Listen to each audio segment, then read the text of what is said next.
नमस्ते विद्यार्थी मित्रांनो, इयत्ता 6वी विषय गणित प्रकरण 16वे चौकोन या नवीन प्रकरणाला आज आपण सुरुवात करूयात। यामध्ये आपण चौकोन म्हणजे काय, चौकोनाची नावे कशा पद्धतीने वाचायची, चौकोनाचे सम्मुख बाजू, लगतच्या बाजू, सम्मुख कोन, लगतचे कोन, चौकोनाचा कर्ण आणि चौकोनाच्या सर्व बाजूंच्या सर्व कोनांच्या मापांची बेरीज किती येते या संदर्भाने माहिती या व्हिडिओमध्ये पाहणार आहोत। म्हणून आपण अगदी शेवटपर्यंत सर्वांनी हा व्हिडिओ लक्षपूर्वक पाहायचा आहे। आपण सुरुवात करूयात। पहा, चौकोन म्हणजे काय हे आपल्याला समजून घेण्यासाठी या ठिकाणी आपल्याला त्यांनी एक उदाहरण दिलेलं आहे पुस्तकात तुमच्या, त्या पुस्तकातूनच आपण समजून घेऊ की नेमकं चौकोन कशाला म्हणायचं आहे। पहा, तर इथे 4 बिंदू घेतलेले आहेत, बिंदू ए, बी, सी आणि डी। हे 4 बिंदू असे घेतलेले आहेत की त्यातले कोणतेही 3 बिंदू जर आपण पाहिले तर ते नैकरेषीय बिंदू आहेत, म्हणजे एका रेषेवर नसलेले बिंदू त्या ठिकाणी आपण घेतलेले आहेत। पहा, कोणते 3 बघा, ए, बी, सी हे 3 नैकरेषीय बिंदू आहेत, किंवा ए, डी, सी हे सुद्धा नैकरेषीय बिंदू आहेत। तर या पद्धतीचे 4 बिंदू आपल्याला हवे आहेत चौकोन कशाला म्हणतात हे समजून घेण्यासाठी। आता हे 4 बिंदू आपल्याला 4 रेषाखंडांच्या मदतीने एकमेकांशी जोडायचे आहेत, परंतु ते जोडताना अशा पद्धतीने जोडायचे की जेव्हा तुम्ही 2 बिंदू जोडणार तेव्हा जो काही रेषाखंड आपल्याला मिळेल त्या रेषाखंडाच्या एकाच बाजूला उरलेले बिंदू आले पाहिजेत। समजा मी इथे पहा, हा ए आणि डी हे 2 बिंदू एकमेकांना या पद्धतीने जोडतो, तर इथे हा एडी नावाचा रेषाखंड तयार झालेला आहे आणि त्याच्या उजव्या बाजूला आपल्याला हे 2 बिंदू दिसत आहेत। आता याऐवजी समजा मी या पद्धतीने जर हे 2 बिंदू जर जोडले तर इथे आपल्याला दिसेल की याच्या डावीकडे ए येतोय आणि उजवीकडे सी बिंदू येतोय। तर अशा पद्धतीने आपल्याला इथे बिंदू जोडायचे नाहीत। पहा, ही चुकीची पद्धत आहे। अशा पद्धतीने जोडा की जेणेकरून त्याच्या एकाच अंगाला आपण 2 बिंदू जोडल्यावर जो रेषाखंड मिळेल त्याच्या एकाच अंगाला उरलेले 2 बिंदू जे आहेत ते 2 बिंदू आले पाहिजेत। हा अतिशय महत्त्वाचा भाग आहे, तरच तो चौकोन जो आहे तो आपल्याला त्या ठिकाणी तयार होताना दिसेल। म्हणजे या पद्धतीने आता डी आणि सी हे 2 बिंदू आपण जोडूयात। तर जो रेषाखंड मिळाला डी सी याच्या वरच्या बाजूला हे ए आणि बी हे 2 बिंदू दिसतात आपल्याला, त्यामुळे आपण जोडलेला रेषाखंड बरोबर आहे। त्यानंतर इथे बी आणि सी याप्रमाणे आपण जोडू, तर इथे आपल्याला दिसेल की याच्या डाव्या बाजूला ए आणि डी हे 2 बिंदू आपल्याला दिसत आहेत आणि नंतर ए आणि बी हे 2 बिंदू आपल्याला जोडायचे आहेत। तर अशा पद्धतीने आपण जेव्हा हे जोडणार तेव्हा आपल्याला हा ए, बी, सी, डी अशा नावाचा चौकोन त्या ठिकाणी आपल्याला तयार होताना दिसणार आहे। पहा, तर हा जो काही नियम आहे हा अतिशय महत्त्वाचा आहे की ज्यामध्ये आपल्याला हे सांगितलेलं आहे की आपण 2 बिंदू जोडल्यानंतर जो रेषाखंड आपल्याला मिळतो त्याच्या एकाच बाजूला उरलेले 2 बिंदू आले पाहिजेत, तरच त्या आकृतीला आपल्याला चौकोन असं म्हणता येणार आहे। तर इथे खाली आपल्याला 4 आकृती दाखवल्यात पाहिजे, 1, 2, 3 आणि 4। तर या 4 आकृत्यापैकी कोणती आकृती चौकोनाची आहे असा आपल्याला प्रश्न विचारलेला आहे। तर ही आकृती जर आपण पाहिली तर याच्यामध्ये रेषाखंडाच्या एका बाजूला उरलेले 2 बिंदू येत आहेत आणि त्यामुळे या आकृतीमध्ये ही चौकोनाची आकृती आहे असं आपल्याला म्हणता येईल। 2 नंबरच्या आकृतीमध्ये मात्र चौकोन असं म्हणता येणार नाही, कारण जेव्हा तुम्ही समजा इथे आपण पी बिंदू म्हणूयात, इथे क्यू बिंदू, हा आर आणि एस असे जर बिंदू आपण घेतले तर पी क्यू हा जो रेषाखंड आहे याच्या उरलेले बिंदू आर हा तुमचा खालच्या बाजूला येतोय आणि एस हा वरच्या बाजूला येतोय। म्हणजे हा जो काही नियम आहे पहा इथे सांगितलेला की 2 बिंदू जोडले तर उरलेले 2 बिंदू त्या रेषाखंडाच्या एकाच बाजूला आले पाहिजेत, हा नियम इथे आपल्याला महत्त्वाचा आहे चौकोन होण्यासाठी। त्यामुळे ही जी आकृती आहे ती चौकोनाची नाही आणि ही तर नाहीच आहे। आपल्याला दिसतंय की याच्यामध्ये पूर्ण क्रॉस केलेलं आहे पहा, अशा 2 रेषाखंड, आणि ही सुद्धा त्या ठिकाणी चौकोनाची आकृती असणार नाही। तर या पद्धतीने आपल्याला चौकोन कशाला म्हणायचंय ते समजून आपण घेणार आहोत की ज्यामध्ये चौकोन ज्यावेळेस आपला असतो तेव्हा त्याला 4 बिंदू आणि 4 रेषाखंड असतात। जे 4 बिंदू आहेत त्या ठिकाणी कोन तयार होतो म्हणून ते त्याचे शिरोबिंदू झालेत आणि जे काही 4 रेषाखंड आहेत त्यांनी हा चौकोन बनलेला आहे, त्यामुळे त्या 4 रेषाखंडांना त्या चौकोनाच्या बाजू असं म्हणायचं आहे. तर चौकोनाच्या बाजू, चौकोनाचे कोन आणि चौकोनाचे शिरोबिंदू असे हे चौकोनाचे घटक जे आहेत ते आपल्याला या ठिकाणी सांगता येतील. तर एखाद्या चौकोनाच्या संदर्भाने आपल्याला या घटकांची नावे जर आपल्याला लिहायला विचारली तर ती सांगता आली पाहिजेत. आता उदाहरणार्थ समजा या ठिकाणी हा चौकोन ABCD आहे, याच्या कोनांची नावं जर विचारली तर D जवळचा कोन आहे कोन D, हा कोन A, कोन B आणि कोन C. यानंतर याचे शिरोबिंदू आहेत पहा, बिंदू A, बिंदू D, बिंदू C आणि बिंदू B हे या चौकोनाचे शिरोबिंदू असतील. आणि ज्या बाजू आहेत त्या बाजू म्हणजे रेख AB ही पहिली बाजू, रेख BC ही दुसरी बाजू, रेख CD ही तिसरी बाजू आणि रेख DA किंवा AD ही चौथी बाजू. तर या 4 बाजू ज्या आहेत त्या ठिकाणी आपल्याला चौकोनाच्या सांगता येतील. तर या रीतीने आपल्याला चौकोन म्हणजे काय ते इथे समजून घ्यायचं आहे. चौकोनाची आकृती ही 4 बिंदूंनी बनते. 4 बिंदू एकमेकांना रेषाखंडाच्या सहाय्याने जोडल्यानंतर बनते आणि ती बंदिस्त आकृती असते, ही आपण ध्यानात ठेवायचं आहे की ती कोणत्याही एका बाजूने रिकामी असायला नको, तर ती बंदिस्त आकृती असली पाहिजे. 4 बिंदू एकमेकांना जोडून तयार होणारी असली पाहिजे आणि सगळ्यात महत्त्वाचं की 2 बिंदू जोडून जो आपला रेषाखंड मिळेल त्याच्या एकाच बाजूला उरलेले 2 बिंदू दिसले पाहिजेत. आणि असे सर्व नियम पाळून जी आकृती बनते त्याला आपल्याला चौकोन असं म्हणायचं आहे पहा. आणि चौकोनाचं नाव कसं वाचायचंय तो एक पुढचा मुद्दा आहे आपल्याला या ठिकाणी दिलेला, की चौकोन जेव्हा आपण एखादा चौकोन पाहतो तेव्हा त्याचं नाव कशा रीतीने वाचलं जातं किंवा लिहिलं जातं. घड्याळाच्या काट्याच्या दिशेने किंवा घड्याळाच्या काट्याच्या विरुद्ध दिशेने क्रमाने कोणत्याही शिरोबिंदूपासून सुरुवात करून चौकोनाला नाव देता येते. पहा इथे हा ABCD अशा प्रकारचा हा चौकोन दाखवलेला आहे. तर याचं घड्याळाचे काटे जसे फिरतात पहा, घड्याळाचे काटे अशी फिरतात याप्रमाणे. तर त्या क्रमाने आपण जर गेलो तर A पासून सुरू जर केलं तर A, D, C आणि B. आता A पासून सुरू केल्यानंतर आपण आकृतीच्या वर्ण नजर फिरवायची पहा. A पासून सुरू केल्यावर आपल्याला पुढे D बिंदू मिळेल, D पासून पुढे गेल्यावर C बिंदू मिळेल, C पासून गेल्यावर B बिंदू मिळेल, म्हणजे ADCB असं नाव या ठिकाणी होईल. ते आपल्याला वाचताना असं राहायचं चौकोन ADCB. लिहिताना मात्र चौकोन या शब्दाच्या ऐवजी आपण या पद्धतीचं चौकोनाचं छोटंसं त्या ठिकाणी तिथे आपण चिन्ह काढणार आहोत. लिहिताना चिन्हाचा वापर करायचा आहे, वाचताना मात्र त्याचा उल्लेख चौकोन असा करायचा आहे. या पद्धतीने त्याचं वाचन केलं जातं, लेखन केलं जातं. आता समजा तुम्ही इथे D पासून जर सुरुवात केली तर घड्याळाच्या काट्याच्या दिशेने आपण दिलं चौकोन DCBA. पहा चौकोन DCBA हे त्याचं लेखन चौकोन DCBA. किंवा अजून एक त्याचं नाव लिहिता येईल, C पासून सुरुवात करा. आपल्याला 4 बिंदू आहेत तर 4 नावं मिळतील पहा. एका बिंदूपासून सुरुवात करून एक नाव तयार होतं. 4 बिंदू आहेत तर 4 नावं तयार होतील. घड्याळाच्या काट्याच्या दिशेने 4 नावं तयार होतील आणि घड्याळाच्या काट्याच्या जर उलट गेलो तर आणखी 4 नावं तयार होतील. म्हणजे कोणत्याही चौकोनाला आपण 8 नावं त्या ठिकाणी देऊ शकतो. 4 नावं ही घड्याळाच्या काट्याच्या दिशेने गेल्यास मिळतात आणि 4 नावं ही घड्याळाच्या काट्याच्या विरुद्ध दिशेने गेल्यास आपल्याला मिळतात. तर इथे फक्त घड्याळाच्या काट्याच्या दिशेने जाऊन ही 4 नावं लिहिलेली आहेत पहा. C पासून सुरू केलं तर चौकोन CBAD. आकृतीवरनच जायचं आपलं. डायरेक्ट तुम्ही जर म्हटलात की चौकोन CABD असं तर हे चालणार नाही, कारण C नंतर इकडून गेलात तुम्ही तर D येतोय आणि इकडून गेलात तर B येतोय. C नंतर A डायरेक्ट येतच नाहीये. पण आपण कधी कधी या पद्धतीने नाव वाचतो आणि त्यामुळे आपल्याकडनं चूक होते ते नाव लिहिताना वाचताना.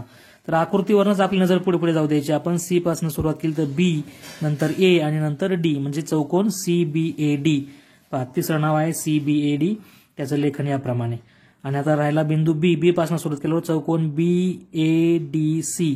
तर अशा रीतीने आपण ही नावं जी आहेत ती वेगवेगळ्या पद्धतीने लिहू शकतो आणि वाचू शकतो.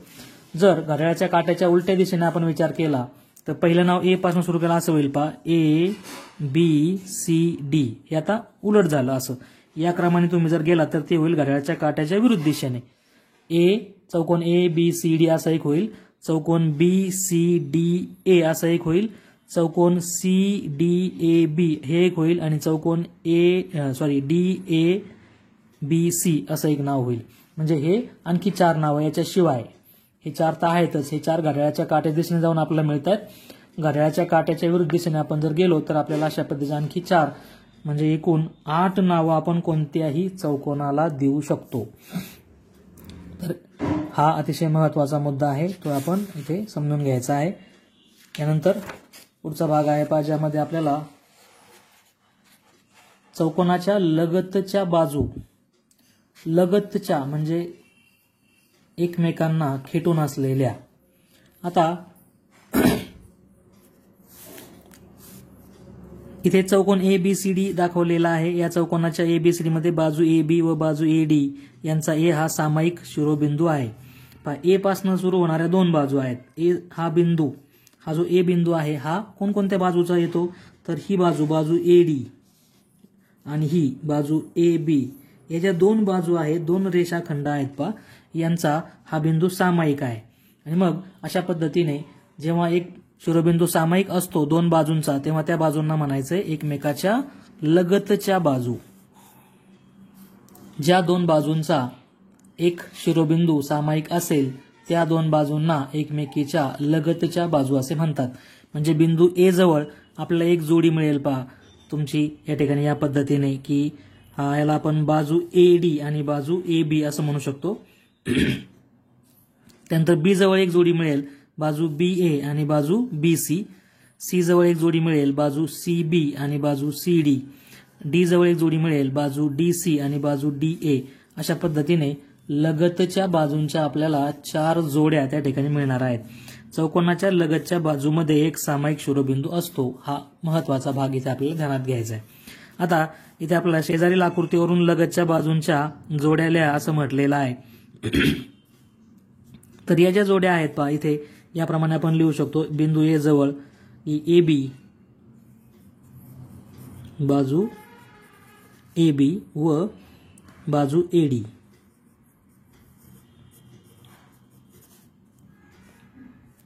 दुसरी जी बाजू आहे B पासून BC आणि BA, मी फक्त नाव लिहितो पाहिजे, बाजू शब्द बसत नाही त्यामुळे BC आणि BA. B पासून सुरू होणाऱ्या 2 बाजू. इकडे गेलात तर ही BC आणि असे वर गेलात BA. त्यानंतर C पासून जर सुरू केली आपण तर CD आणि CB, बाजू CD आणि बाजू CB. आणि D पासून सुरुवात केली तर DC, बाजू DC आणि बाजू DA, बाजू DC आणि बाजू DA. तर या पद्धतीच्या 4 जोड्या आपल्याला लगतच्या बाजूंच्या मिळतात. लगतच्या बाजू म्हणजे ज्या 2 बाजूमध्ये एक बिंदू हा सामायिक असतो त्यांना एकमेकीच्या लगतच्या बाजू असं म्हणायचं आहे. यानंतर सम्मुख बाजू, पुढचा मुद्दा आहे सम्मुख बाजू. आता सम्मुख हा याचा अर्थ आपला कळतोय की समोरासमोर असलेल्या. सम्मुखचा अर्थ आहे समोरासमोरील बाजू.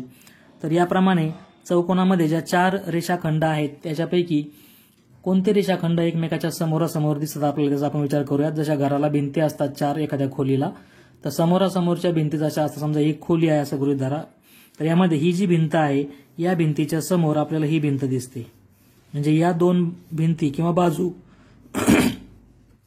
एकमेकाच्या समोरासमोरील आहेत. आणि समोरासमोरील शब्द इथे वापरलेला आहे सम्मुख बाजू. चौकोनाच्या सम्मुख बाजू म्हणजे आता ही झाली तुमची बाजू AD आणि बाजू BC या त्या ठिकाणी सम्मुख बाजू होतील AD आणि BC. त्यानंतर इथे ही जी बाजू आहे AB याच्या समोर ही तुमची बाजू येईल DC. या एकमेकीच्या समोरासमोरच्या बाजू आहेत, बाजू AB आणि बाजू DC. ABच्या समोर DC येईल. तर या पद्धतीने सम्मुख बाजूचा अर्थ आपल्याला समजून घेता येईल. सम्मुख बाजू म्हणजेच चौकोनाच्या समोरासमोरील बाजूंच्या जोडीला एकमेकाच्या सम्मुख बाजू असे म्हणतात. चौकोनाच्या सम्मुख म्हणजे समोरासमोरील बाजूमध्ये सामायिक शिरोबिंदू नसतो. आता जेव्हा तुम्ही पाहाल की AD आणि BC या ज्या 2 बाजू आहेत यांचे बिंदू पूर्णपणे वेगवेगळे आहेत म्हणजे यांच्यामध्ये सामायिक शिरोबिंदू नाही. जसं इथे आपण पाहिलं होतं की इथे बाजू AB आणि बाजू AD यांच्यामध्ये बिंदू A हा सामायिक झाला होता आहे की नाही. तर त्या पद्धतीने इथे तुम्हाला बाजू AD आणि बाजू BC यांच्यामध्ये मात्र कोणताही बिंदू सामायिक असल्याचं दिसून येणार नाही. म्हणजे सम्मुख बाजू ज्या असतील त्यांच्यामध्ये सामायिक बिंदू येत नाही आणि ज्या लगतच्या बाजू असतील त्यांच्यामध्ये मात्र आपल्याला सामायिक बिंदू असलेला दिसून येतो. आपण शिरोबिंदू म्हणतो. चौकोनाचे जे 4 बिंदू असतात त्यांना काय म्हणायचं, आपल्याला चौकोनाचे शिरोबिंदू असं म्हणायचं आहे. तर अशा पद्धतीने इथे आपल्याला फक्त 2च जोड्या मिळणार आहेत. पहा, सम्मुख बाजूंच्या फक्त 2 जोड्या तयार होतात आणि लगतच्या बाजूंच्या मात्र 1 2 3 4 जोड्या आपल्याला मिळून येतात. तर अशा पद्धतीने सम्मुख बाजू आणि लगतच्या बाजू हा भाग आपण समजून घेतलेला आहे. तर याचं एक आणखी उदाहरण आपण पाहू, म्हणजे आपल्याला कळेल नेमकं की सम्मुख बाजू का कुणाला म्हणायचंय आणि लगतच्या ज्या बाजू आहेत त्या कुणाला म्हणायचं. तर इथे आपण एक चौकोन जो आहे तो चौकोन या ठिकाणी आपण काढणार आहोत. त्याचं नाव वेगळं घेऊ आणि चौकोन काढताना आपल्याला 4 बिंदू पाहिजेत.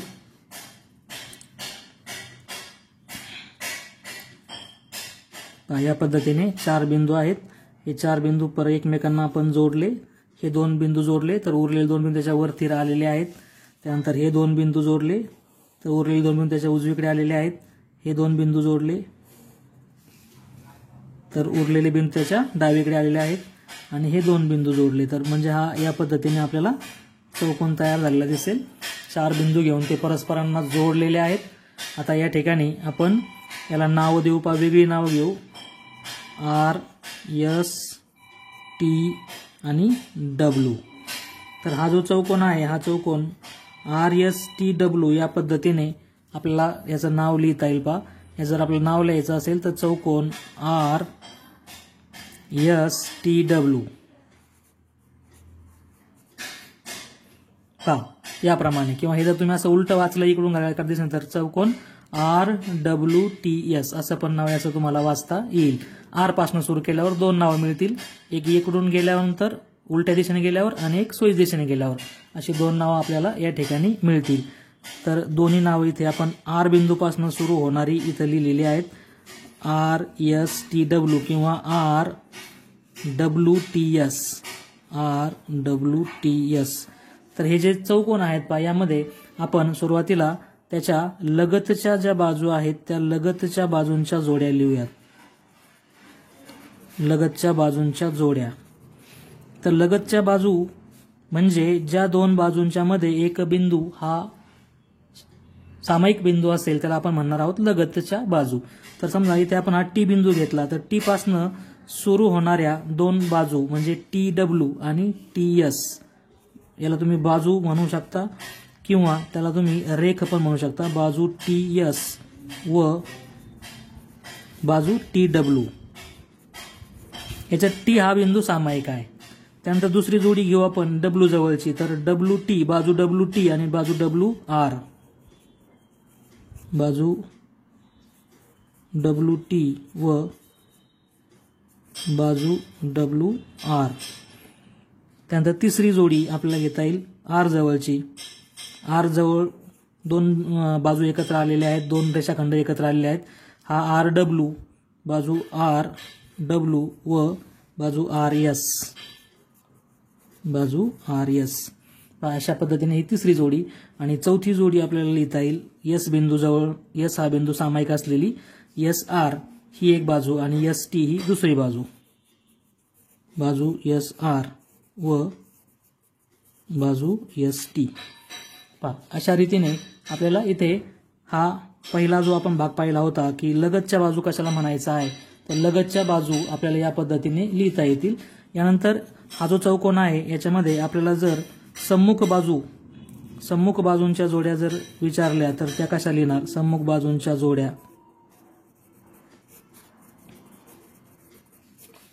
सम्मुख बाजूंच्या 2 जोड्या मिळतील. पहा, ही बाजू म्हणजे बाजू RW म्हणू आपण याला. याच्या समोर ही तुमची ही बाजू येणार बाजू ST. बाजू RW व बाजू त्याच्या सम्मुख बाजू ST. त्यानंतर दुसरी जोडी ही बाजू RS. बाजू RS व त्याच्या समोर अगदी बरोबर ही बाजू. ही कोणती आहे बाजू WT. तर अशा रीतीने पहा आपण आता जो काही मुद्दा इथे समजून घेतलेला आहे, लगतच्या बाजूंच्या जोड्या आणि सम्मुख बाजूंच्या जोड्या, त्या आपल्याला एक वेगळे उदाहरण घेऊन सुद्धा आपण या ठिकाणी लिहू शकतो.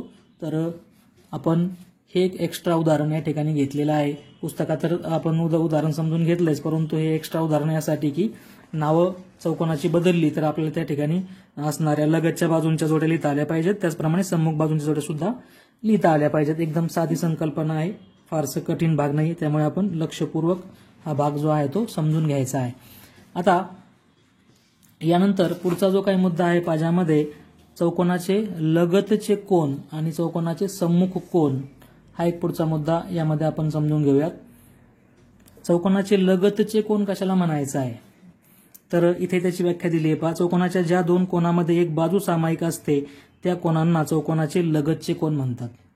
तर आपण इथे जे हे मुद्दे महत्त्वाचे चौकोनात तुम्हाला डार्क करून दाखवलेले आहेत ते आपण लिहून घेणं गरजेचं आहे आपल्या वहीमध्ये.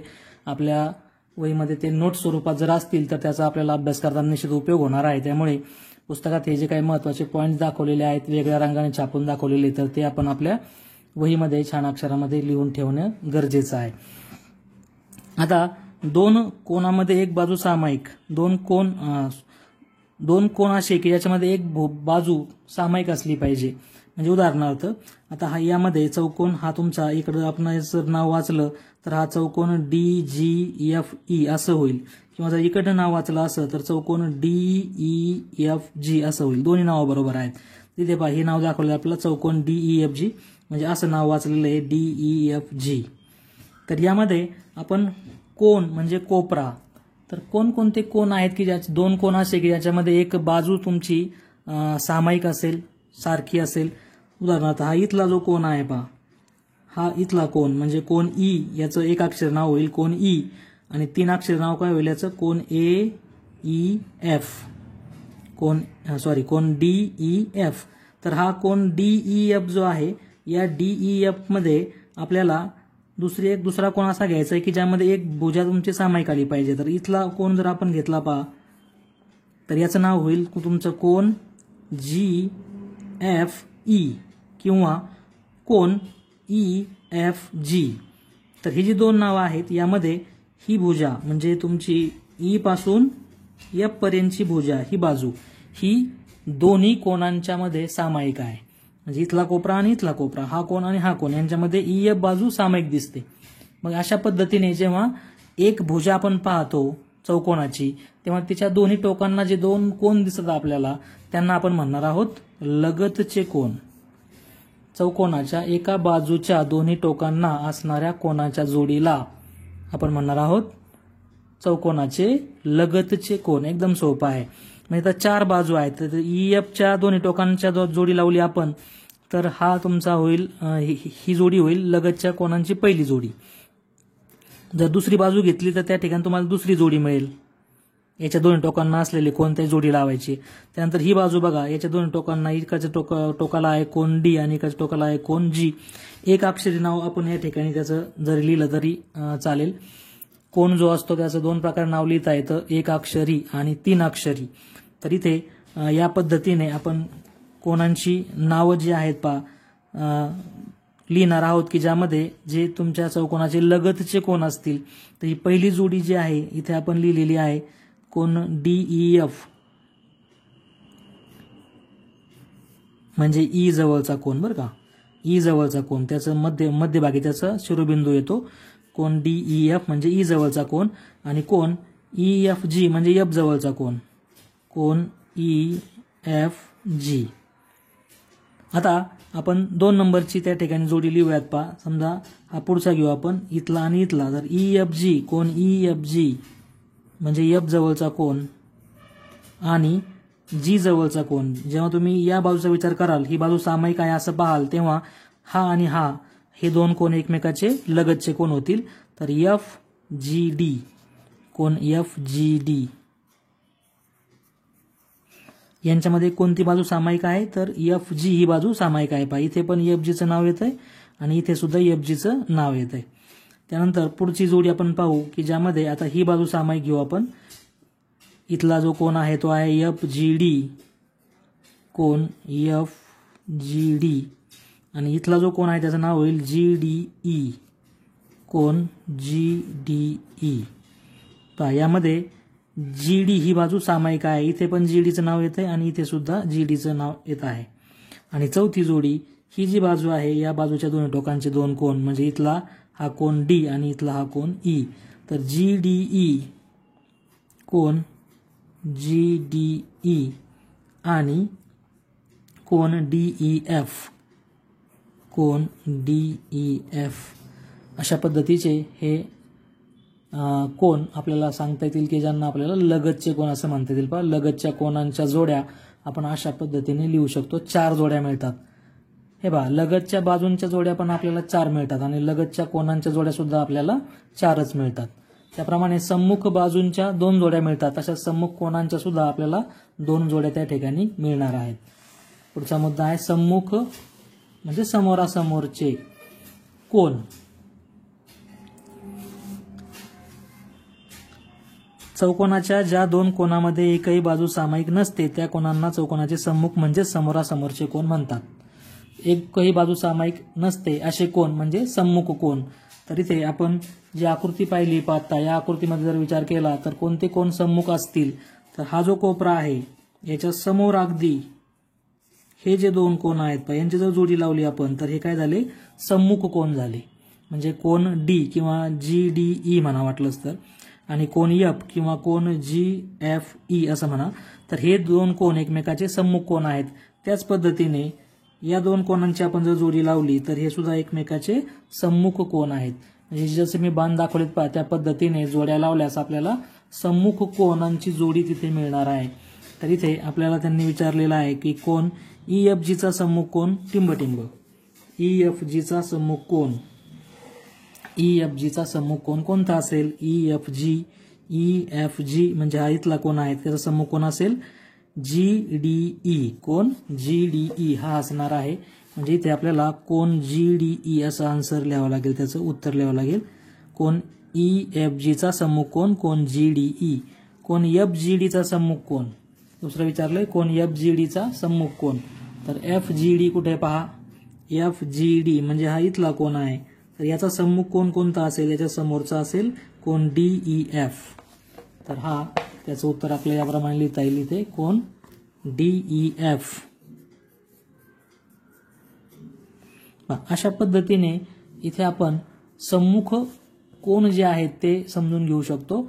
सम्मुख कोन आणि लगतचे कोन या संदर्भाने आपल्याला हे समजून घेता येईल. आता वेगळा उदाहरण घेऊ आपण. मगाशी आपण या ठिकाणी हा असा एक चौकोन काढलेला आहे. हा चौकोन RSTW म्हणा किंवा चौकोन RWTS म्हणा. तर याच्यामध्ये असणाऱ्या त्याच्या तिसरा घटक इथे घेऊ आपण की चौकोनाचे चौकोन RSTW च्या लगतच्या कोनांच्या जोड्या. तर याच्या लगतच्या कोनांच्या जोड्या आपण इथे लिहू. म्हणजे आपल्याला एक वेगळं उदाहरण आणखी घेता येईल. पहा लगतचे कोन, एक बाजू पहा, समजा ही बाजू आहे ST, याच्या इथला कोन आणि इथला कोन यांची आपल्याला जोडी लावायची आहे. म्हणजे या कोनाचं नाव RST असं घेता येईल, कोन RST, आणि या कोनाचं नाव STW व कोन STW. म्हणजे S जवळचा कोन आणि T जवळचा कोन या पद्धतीने. त्यानंतर दुसरी जोडी आपल्याला समजा ही जी बाजू आहे या बाजूच्या दोन्ही टोकाचे कोन घ्या. इथला STW आणि हा इथला होईल TWR, कोन STW व कोन TWR. तिसरी जोडी ही बाजू पहा, याच्या दोन्ही टोकांचे 2 कोन ही आणि ही हातला यांची जोडी लावा. इथल्या कोणाचं नाव असेल कोन TWR, कोन TWR व इथल्या कोणाचं नाव होईल WRS, कोन WRS.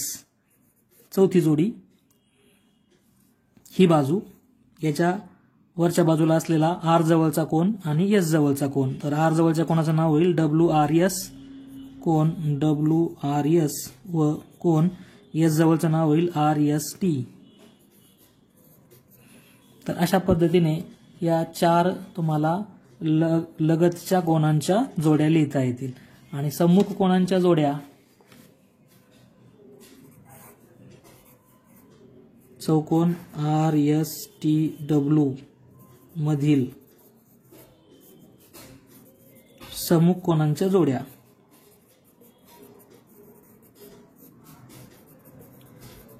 सम्मुख कोनांच्या जोड्या म्हणजे समोरासमोरचे पहा ही जोडी लावा अशी इथला कोन WRS किंवा SRW R मध्यभागी आला पाहिजे पहिली जोडी कोन SRW व T जवळचा कोन म्हणजे WTS किंवा STW कोन STW त्यानंतर दुसरी जोडी या पद्धतीने यांची जोडी लावा समोरासमोरचे आहेत कोपरे हे तर इथला S जवळचा कोन म्हणजे RST कोन RST व W जवळचा कोन म्हणजे कोन RWT S जवळचा कोन आणि W जवळचा कोन त्याचप्रमाणे R जवळचा कोन आणि T जवळचा कोन तर या पद्धतीने आपल्याला या ठिकाणी एका चौकोनाच्या संदर्भाने इथे आपण सर्व घटक लिहिलेले आहेत पहा इथे हा एक चौकोन काढून आपण त्याच्या लगतच्या बाजून जोड्या 4 लिहिल्यात त्याच्या सम्मुख बाजून जोड्या लिहिल्यात त्याच्याच त्या ठिकाणी लगतच्या कोनांच्या जोड्या आपण लिहिलेल्या आहेत आणि त्या चौकोनाच्या आपण सम्मुख कोनांच्या जोड्या सुद्धा लिहिलेल्या आहेत तर हे इथे आपण समजून घेण्यासाठी एक एक्स्ट्रा उदाहरण दिलेलं आहे हे उदाहरण सुद्धा आपण आपल्या गणिताच्या वहीमध्ये छान अक्षरामध्ये लिहून घ्या म्हणजे त्याचा तुम्हाला निश्चितच अभ्यास करताना उपयोग होणार आहे प्रश्न आपला असाच येणार आहे पहा की एक चौकोन काढा आणि त्याच्या लगतच्या बाजूंच्या जोड्या लिहा किंवा एक चौकोन काढा त्याच्या सम्मुख कोनांच्या जोड्या लिहा एक चौकोन काढा त्याच्या लगतचे कोन लिहा तर या पद्धतीचे प्रश्न आल्यावर आपल्याला त्या ठिकाणी तो मुद्दा नीट कळावा यासाठी आपण सराव म्हणून हा जो काही प्रश्न इथे मी सोडून दाखवलेला आहे हा आपण आपल्या गणिताच्या वहीमध्ये छान अक्षरामध्ये लिहून घ्यायचा आहे व्हिडिओला लाईक करा याच्यानंतरचा जो पुढचा भाग असेल तो आपण पुढच्या व्हिडिओमध्ये पाहू धन्यवाद